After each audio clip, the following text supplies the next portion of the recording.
Magandang araw mga kaibigan. Bigyan natin ng reaction opinion itong post ang balita ngayon. Title, Libeste, may 2 linggo kayo. Ito, hamon ito. Kay Ombudsman Boyeng Rimulya. Nagbigay ng malinaw at direktang hamon si Batangas 1st District Representative Leandro Libiste sa gitna ng sunod-sunod na isyong ibinabato laban sa kanya. Kasunod ng kanyang mga ibinulgar kaugnay ng umano'y malawakang anomalya sa flood control projects ng Department of Public Works and Highways. Sa isang pahayag, sinabi ni Libeste na handa siyang sagutin ang lahat ng paratang at isyu ngunit sa tamang oras at sa mismong bulwagan ng Kongreso. Sabi niya, bibigyan ko kayo, meaning ombudsman. Kasi iniimbestigahan na siya ngayon ng ombudsman, yun daw paglilipat o pagbebenta ng franchise, yung solar franchise niya sa Meralco, na hindi daw dumaan sa approval ng Kongreso. Bibigyan ko kayo ng 2 linggo para sabihin ang lahat. Sasagutin ko ang lahat sa pagbubukas ng Kongreso sa January 26. Tama itong diskarte ni Congressman Libiste. Pabayaan lang muna yan. Sige, batuhin nyo ako ng putik. Sasagutin ko kayo. 2 linggo mula ngayon, sasagutin ko kayo. Matatandaan ang nagsagawa ng investigasyon ang Office of the Ombudsman kaugnay ng umano'y pagbebenta at paglilipat ng controlling interest ng isang solar power company na may kaugnayan kay Congressman Libiste. Isang transaksyon aniya ay hindi dumaan sa pag-aproba ng Kongreso. Sa halip na makipagsagutan sa hiwa-hiwalay na pahayag at aligasyon, malinaw ang mensahe ni Libeste.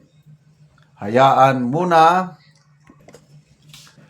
niyang ilatag ng kanyang mga kritiko ang lahat na akusasyon bago siya magsalita ng buo at detalyado sa pagbubukas ng sesyon sa House of Representatives sa Enero 26. So ito na po ang kalakaran. Kung sino ang lumalaban sa korupsyon, sila na ngayon ang iniimbestigahan. O, tignan nyo si Congressman Barsaga. Binira sa Ethics Committee, sinuspend ng 2 buwan. Kaya lang, baliwala kay Congressman Barsaga dahil magbabalik na daw siya ngayong first week of Pebrero at may pasabog siya.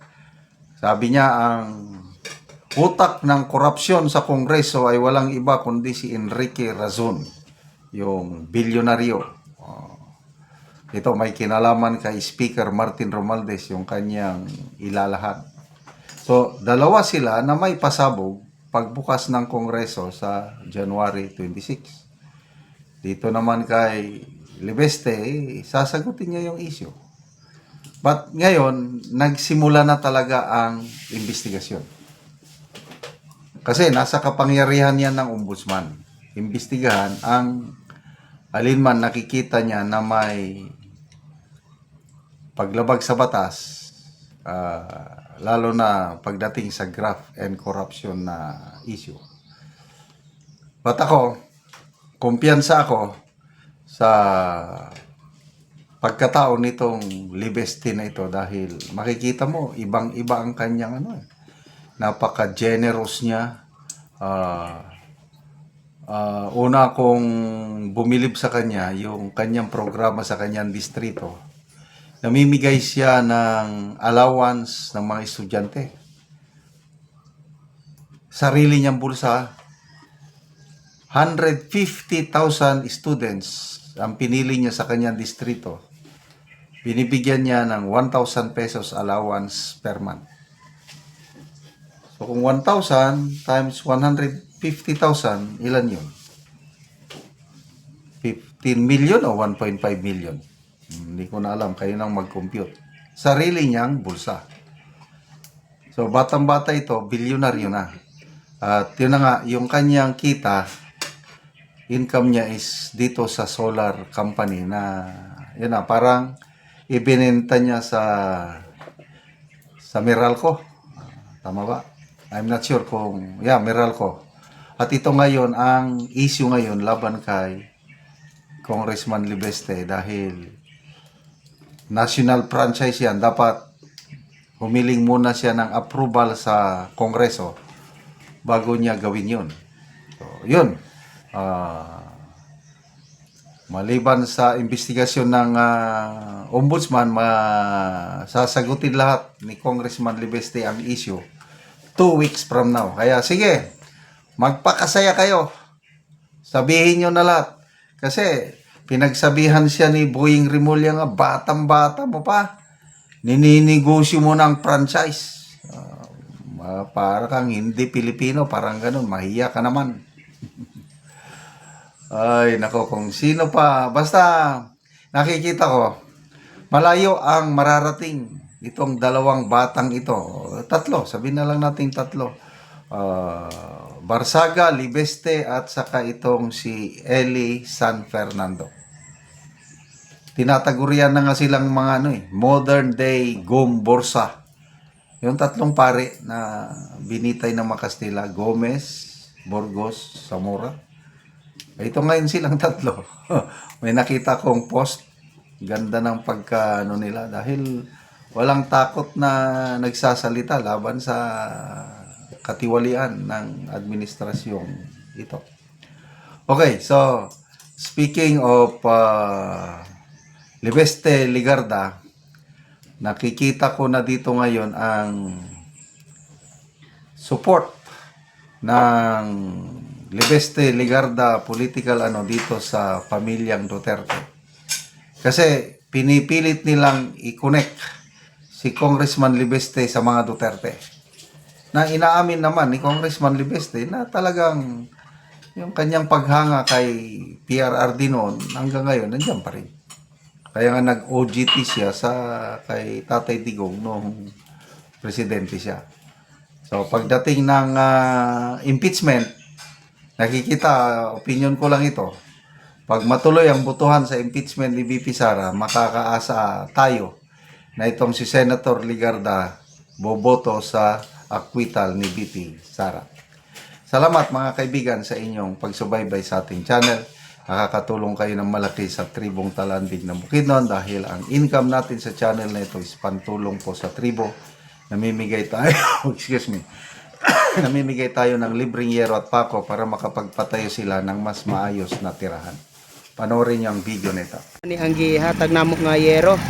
Kung gikarga lang og motor.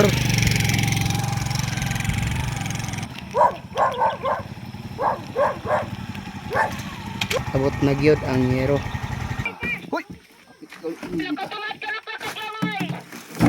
Abaka lang gyud ang gipang bugkos.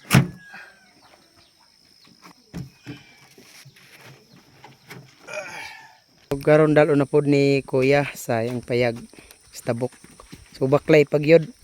Layo-layo pa. So dito pagid sa tabok ang payag ni Kuya. So tabok pagid sa sapa.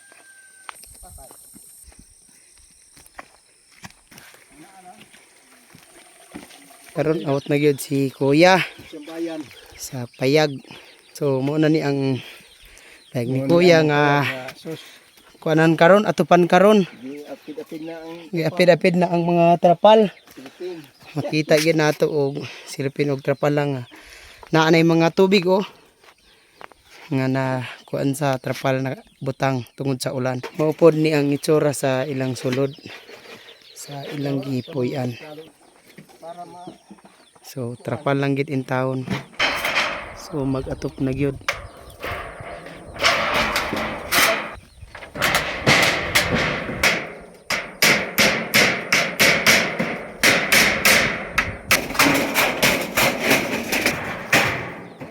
Ora kini kasinabot.